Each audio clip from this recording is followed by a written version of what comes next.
Piala Dunia baru saja berakhir. Spanyol resmi menjadi raja sepak bola dunia untuk kedua kalinya. Tapi, di balik laga final kemarin, ada suatu pertandingan di balik layar yang tidak bisa kita lihat, tidak ada skor maupun piala yang didapatkan.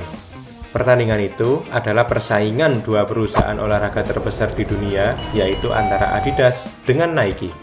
Piala 2026 ini dianggap menjadi awal kebangkitan Nike. Setelah beberapa tahun terakhir, mereka dianggap meninggalkan sepak bola. Namun naasnya, ketika asa itu mulai muncul, partai final kemarin malah menjadi panggung Adidas dengan Messi sebagai ikon mereka. Final kemarin membuktikan bahwa Adidas benar-benar memberikan hantaman keras kepada Nike di kandang mereka sendiri. Nike nggak boleh membiarkan Adidas menjadi juara lagi di Piala Dunia berikutnya. Kalau enggak, Nike bakal tertinggal lebih jauh lagi.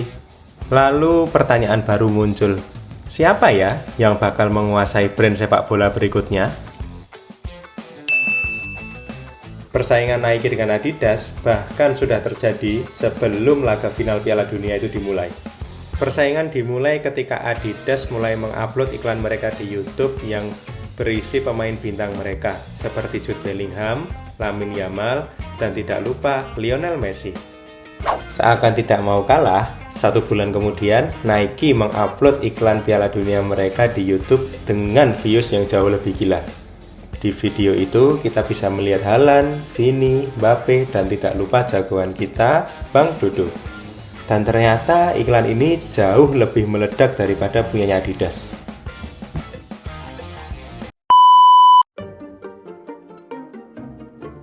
Nike masuk ke dalam Piala Dunia tahun ini dengan sebuah tanda tanya besar. Apakah Nike sudah mulai meninggalkan sepak bola?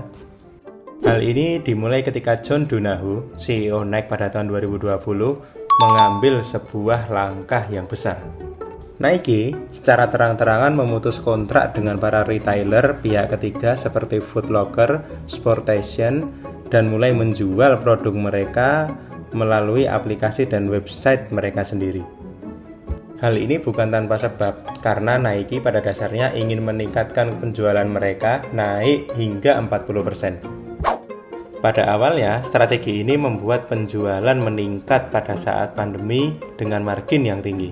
Dengan putusnya kontrak dengan para retailer, para rival Nike mulai berbondong-bondong untuk teken kontrak dengan retailer yang ditinggal oleh Nike.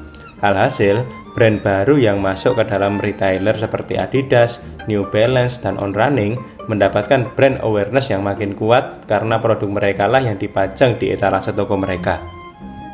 Pada tahun 2024 adalah bukti nyata kalau Nike memiliki strategi yang salah. Saham terjun hingga 20%, revenue tahunan turun hingga 10%. Nike terlalu fokus pada di mana mereka menjual produknya dan mulai kehilangan fokus pada apa yang mereka jual. Ya, karena kewalahan, akhirnya Nike melakukan penghematan dengan memutus kontrak dari berbagai macam tim seperti Portugal, RB Leipzig, dan Galatasaray. Aneh saja sih menurutku, kok bisa ya ikon sepak bola mereka seperti Bang Dodo pakai merek lain selain Nike. Karena kondisi yang makin memburuk, Nike mengganti CEO mereka dari John Donahoe dengan Elliot Hill.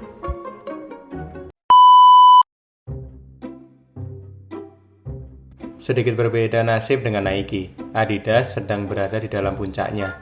Revenue tahun 2024 kemarin memecahkan rekor baru dengan laba 24 miliar euro. Sebuah bekal yang bagus untuk memasuki World Cup.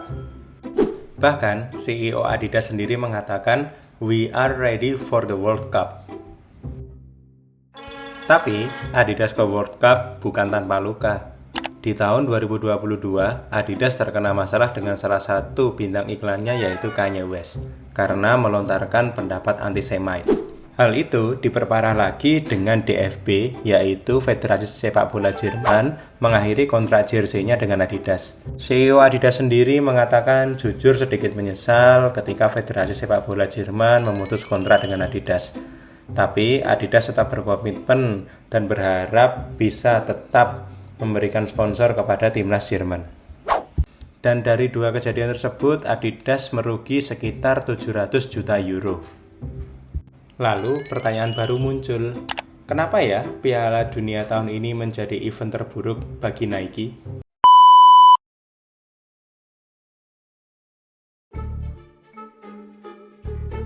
Kalau kita kembali di tahun 2022, perseteruan dua brand besar ini yang paling terasa adalah ketika laga final Piala Dunia yang mempertemukan antara Perancis dengan Argentina. Mbappe versus Messi, dua ikon brand olahraga tersebut saling berebut gol untuk menjadi juara dunia pada saat itu. Namun, naas bagi Nike. Final di tahun itu menetapkan Argentina sebagai juaranya dan di final tahun ini membuat Nike semakin kalah dari Adidas. Nike boleh saja masih menjadi penguasa penjualan sepatu dunia. Tapi kalau urusan bola, Adidas tetap jauh di atas Nike. Lalu muncul pertanyaan baru, apakah Nike untuk 4 tahun ke depan akan bisa mengalahkan Adidas dalam urusan sepak bola? Layak ditunggu.